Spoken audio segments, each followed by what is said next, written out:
Marie Durand was not by profession a preacher, teacher, linguist, or scholar, yet she survived immense persecution over an extended period of time that some would say was harder than enduring the martyr's flames in death.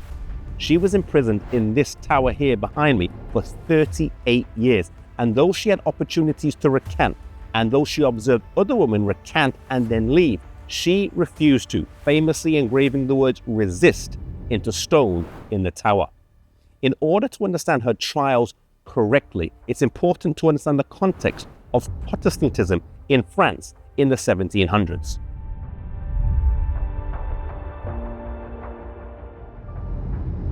In the 1500s, there was significant tension and persecution of Protestants with events such as the St. Bartholomew's Massacre. But in 1598, the Edict of Nantes was signed into law, giving Protestants freedom to worship. However, with the stroke of a pen, the revocation of the Edict of Nantes was signed in 1685, causing many Protestants or Huguenots to flee the country, but the Durand family decided to stay. It was illegal to attend a worship service, own a Bible, or be a Protestant minister, and it is in this context that Pierre became a preacher. In 1719, at a secret worship service, when the King's Guard came and raided, Pierre managed to escape. Marie's father, Etienne, also escaped, grabbing her in the process, but their mother, Claudine, sadly, was never seen again.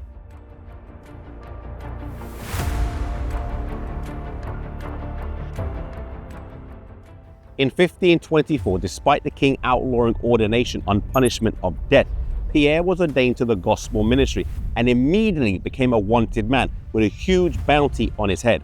And when the king's man Ladevez couldn't capture him, he turned his attention to his family. In 1729, Marie's father was arrested, but she managed to escape. And a few months later, she would marry Matthew Serre, a man in his late 30s, almost 20 years her senior. In 1730, Marie was tracked down and arrested, and some historical sources suggest that she would have deliberately revealed her family name as Durand in order to be arrested, as she would have assumed her husband's name after marriage.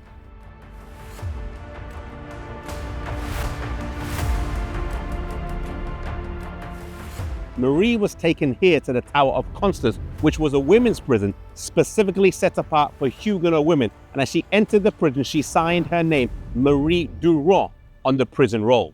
Entering, she would have faced an inscription from Dante's Inferno, "All hope abandoned, ye who enter here."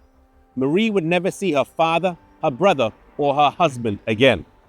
Her father was released from prison in 1743, around the age of 80 years old. Her husband was released in 1750 after being in prison for 20 years, and her brother was sadly martyred in Montpellier in 1732.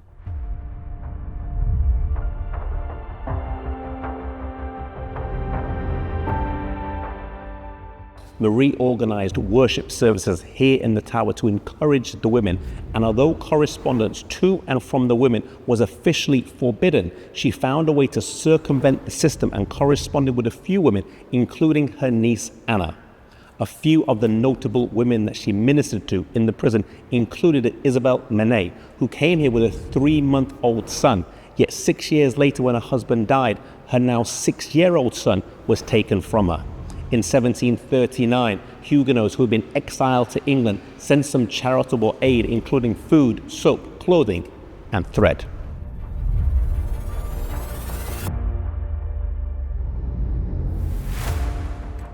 In the summer months, the heat and humidity would have been unbearable. In the winter months, the cold winds would have blown through. The food came up through a hole in the center of the circular room, and the human waste went down through the same hole. The desperate conditions here in the prison wore down many of the women, and from time to time, when they had the opportunity to recant, many of them chose that path, yet Marie continued to resist. By 1762, there were only 16 women left here in the prison, and despite visits from many French officials of high rank and them pleading with the king for their release after being appalled at the conditions, he repeatedly refused to do so. Marie was finally discharged through the agency of the Letter of Grace on the 14th of April, 1768, after being a prisoner for her faith for 38 years.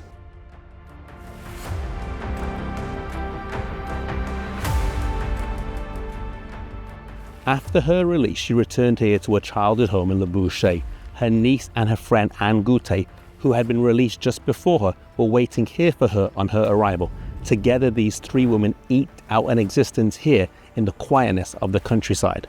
The Walloon Church in Amsterdam gave her a pension of 200 livres per month, which she generously shared with a neighbour of hers, an elderly 73-year-old man who himself had survived the galleys, returned home and had no income.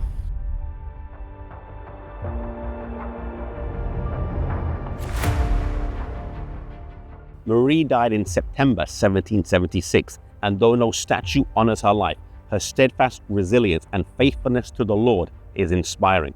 Though you may not be a religious leader, an academic scholar, and your lot in life may be humble, your quiet faithfulness can inspire others and future generations.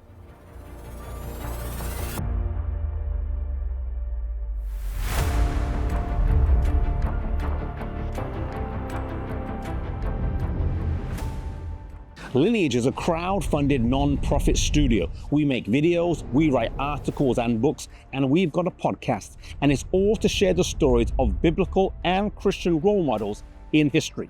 We uncover heroes from the past to inspire, guide, and help today's generation connect the past with the present and the future. And it's all free for you because it's been generously paid for by thousands of supporters all over the world. Your support is helping millions of people understand their identity, their purpose, and their mission in life. Crowdfunded means whatever you give, big or small, helps us accomplish our mission. You can help us make more resources by joining our mission. You can give at lineagejourney.com.